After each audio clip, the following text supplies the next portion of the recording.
जो कि आज किसान देश के अंदर क्या स्थिति है आपको अवगत कराते हैं। 144 करोड़ रुपए भैड़ी फैक्ट्री का है। अच्छा। जबकि योगी जी रामलीला ग्राउंड भैड़ी में आए थे तो उन्होंने वादा भी किया था कि हम किसानों को उचित मुआवजा देंगे और सही समय पर किसानों का पेमेंट कराएंगे। आज योगी जी की बात नहीं मानी जा रही है या मनवा नहीं रहे हैं या क्या होता है उसका तो मुझे पता नहीं है, लेकिन यहाँ के विधायक, सांसद, मंत्री सभी लोग यही कहते हैं हम किसानों के साथ हैं। क्या नाम है सर आपका? मेरा नाम भगवान सिंह। आज आप जो धरने पर बैठे हैं ये स्थिति आ गई है, जैसे इससे पहले आपने नवाबगंज में भी देखा था 2 वर्ष का पैसा बकाया है, भैड़ी पर भी 144 करोड़ रुपए बकाया है, 4 तारीख को नीलामी भी होनी थी। वो सब किसानों के अनित के लिए हो रहा है। नीलामी हुई और न किसानों के साथ कोई खड़ा है। क्या कहना चाहते हैं? मेरा कहना ये है कि गन्ना किसानों को 1 साल हो गया गन्ना भुगतान को। 25 नवंबर तक का भुगतान दिया है अभी तक। 1 साल पूरे में ब्याज के भुगतान दिया जाए तभी नई फैक्ट्री दोबारा चलाई जाए। ये गलती कभी ना करें भूल के साहब, गन्ने का भुगतान पुराना ना मिला फैक्ट्री चला दी। हमारे लिए एक मुश्त पैसा चाहिए पुराने गन्ने का, मैं ब्याज के।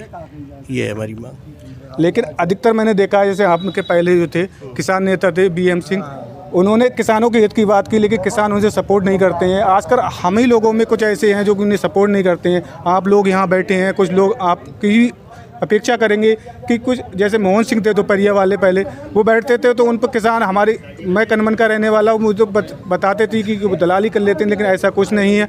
आज भैड़ी के अंदर 500 गाँव हैं। अगर एक एक किसान प्रत्येक गाँव से यहाँ आ जाए तो यहाँ कितनी भीड़ जाएगी। किसान अपने लिए खड़ा नहीं हो पा रहा है। BM सिंह ने 2012 से लेकर 23 तक का ब्याज पास करा दिया है, लेकिन सरकार लागू ना करा रही है इसका। हमें सबको ब्याज देना पड़ता है बैंक का 1-1 दिन का, लेकिन किसान को कुछ नहीं मिल रहा है। हम तो 10-10 लाख रुपए कर्जे में डूब गए 10 साल से भुगतान खराब होने की वजह से।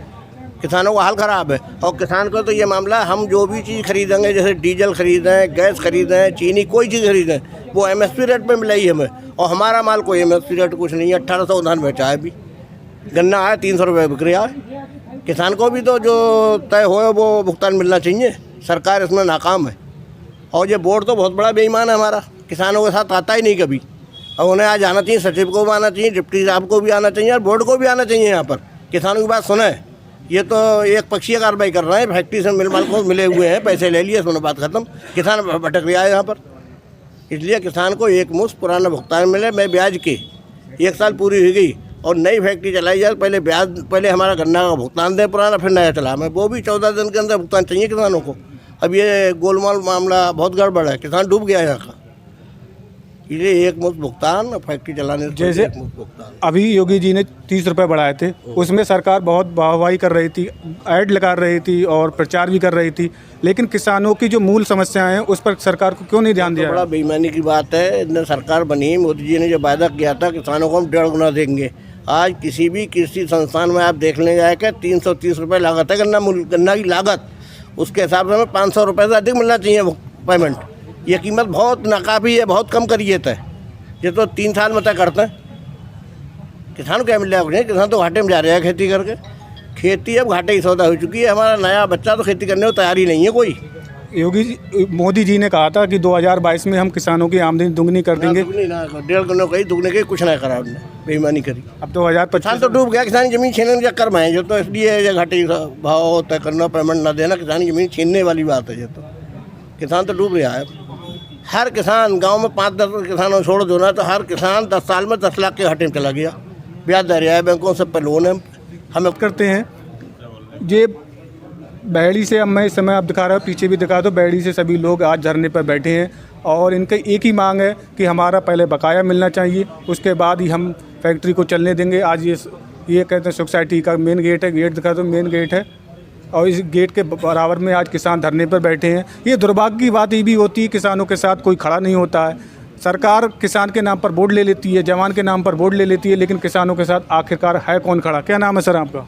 मेरा नाम चौधरी प्रदीप सिंह है। मैं भारतीय किसान यूनियन के प्रदेश सचिव हूँ। मेरा कहना है कि बड़े दुर्भाग्य की बात है, अगर हमारा किसान पे जो है किसी बैंक से लोन लेता है, उस लोन के लिए अगर 1 साल से ज़्यादा हो जाता है तो उसका खाता NPA कर दिया जाता है और अगली कार्रवाई उसके लिए जेल में डालने की हो जाया करती है, उसकी ज़मीन कुड़क की जाती है।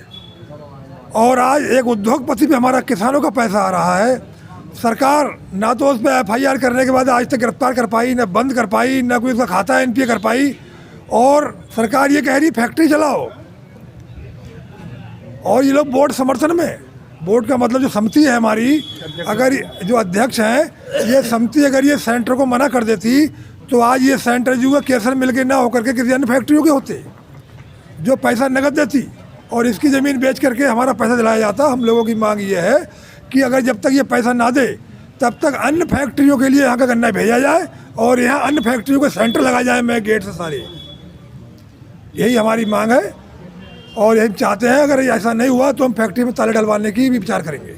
इससे पहले सांसद छत्रपाल जी ने कहा था कि अगर फैक्ट्री ना चलती है तो इस साइड के रोड के नेलता रोड के आपके इस साइड को फरीदपुर को दे दी जाए और इस साइड कहते हैं मीरन को दी जाए। क्या सांसद जी इस बात पर अमल करते हैं कि किसानों के हित में? सांसद जी तो हमारी भोजीपुरा समिति में भी पहुंचे थे, उन्होंने कहा था, लेकिन उसके बावजूद जो आपके बहेड़ी का उद्योगपति यानी केसर मिल के जो एम्प्लॉयज हैं, ये एक पैसों की गड्डी लेकर के भोजीपुरा समिति पहुंचे और भोजीपुरा की सेंटर जो आपके बहेड़ी में पहले आया करते थे, उस सचिव ने फर्जी साइन करके एक बोर्ड की तरफ से जो है प्रस्ताव रख दिया कि ये सेंटर बहेड़ी को कर दिए गए हैं और फैक्ट्री के लिए किसान चाहते हैं। तो वो जो हमारे यहाँ के बोर्ड के चेयरमैन थे महिपाल सिंह, उन्होंने वो प्रस्ताव पढ़ा और वहाँ पर दंडित किया सचिव को, तो वे सेंटर वापस हुए हैं जो कि जेके में सेमीखेड़ा को गए हैं। जबकि ऐसा आपकी सोसाइटी को भी करना चाहिए था, आपकी सोसाइटी ने ऐसा नहीं किया। क्या लगता है कि अब किसान कितने दिन तक यहाँ टिकेंगे या कितने दिन, जब तक आपकी बात मानी जाएगी तब तक रुके रहेंगे या कोई आश्वासन देगा उसके बाद आप धरना समाप्त करेंगे? अगर हमारी बात पे अगर ये कहते हैं कि पहले फैक्ट्री चलने से पहले अगर हमारा भुगतान करते हैं तब तो ठीक है, वरना हम लोगों की अगली तैयारी फैक्ट्री में ताला डालने की है। हम जेल जाने को तैयार हैं लेकिन फैक्ट्री चलवाने को तैयार नहीं है। और इस समय मैं बहेड़ी से आप लोगों को लाइव दिखा रहा था। मेरा नाम नरेश कुमार है। इसी के साथ